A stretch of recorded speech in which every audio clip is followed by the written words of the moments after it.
Studenti vaicā. Padome atbild. Kā padome varētu veicināt augstskolas starptautisko konkurētspēju un attīstību? Biznesa netaisa organizācija, biznesa taisa cilvēku, un līdzīgi tāpēc arī augstskolā. Protams, kad sadarbojās juridiskas personas, Ventspils augstskola, Kremsas universitāte, bet beigās jau no Kremsas brauc augstākā vadība uz Kremsu, no Ventspils brauc augstākā vadība.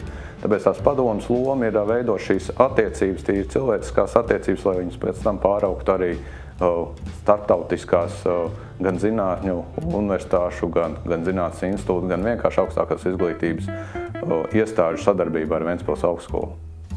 Ko augstskolai būtu vērtīgi pārņemt no korporatīvās pārvaldības?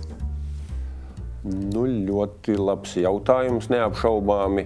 Un šeit jau jāskatās ir uz to, ka katrai augstskolai ir sava specifika un, protams, ir sava akadēmiskā vide. Tātad augstskolām jānodrošina akadēmiskā brīvība. Un tātad mums ir šie procesi jānodala ļoti rūpīgi, gan administratīvie procesi no akadēmiskiem procesiem un pārņemot jebkādus labos principus, tas ir jāpatur prātā. Bet, ja mēs skatāmies par korporatīvo pārvaldību, manuprāt, viens būtisks jautājums ir, un ko mēs arī ikdienā darām, tas ir augstskolas attīstības stratēģija. Tas, kā jebkuram uzņēmumam ir sava attīstības stratēģija, un tātad mēs kā padome apstiprinām stratēģiju, uzraugam procesu, kā stratēģija tiek ieviesta dzīvē, vai tiešām augstskola sasniegs tos mērķus, ko mēs esam iecerējuši.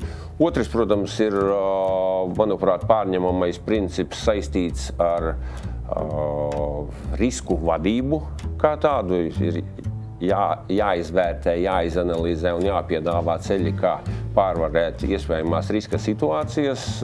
Tas, manuprāt, ir. Un trešais ir jābūt skaidram, ko varētu ieviest, ir jābūt skaidram, tādam caurspīdīgam, visiem saprotamai atalgojuma sistēmai. Manuprāt, šīs trīs lietas no korporatīvās pārvaldības varētu jebkurā augstskolā droši pārņemt. Kādi ir bijuši līdz šim lielākie padomes izaicinājumi? Lielākais izaicinājums, manuprāt, ir šobrīd Ventspils augstskolas finanšu situācijas stabilizēšana un uzņemt pareizo kursu, lai Ventspils augstskola ne tikai šobrīd, bet arī pēc 5–10 gadiem būtu neatkarīga reģionāla augstskola, kas piedāvā Eiropas kvalitātes līmeņa gan zinātnes, gan izglītības pakalpojumus.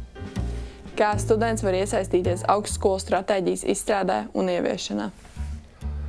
Manuprāt, studentiem vispār ir jābūt aktīviem, un kā jebkura augstskolā ir studentu padomes, un caur studentu padomēm, kas ir pašu studentu izvēlēta pašpārvaldes forma, un studentu padomes ir tāds sadarbības partneris mūsu padomei, jo mēs dodam iespējas studentu padomes pārstāvjiem piedalīties padomes sēdēs un izteikt arī savu viedokli par kādiem augstskolai svarīgiem jautājumiem, bet šeit ir galvenais jautājums ir, cik paši studenti ir aktīvi. Tāpēc jābūt ir aktīviem.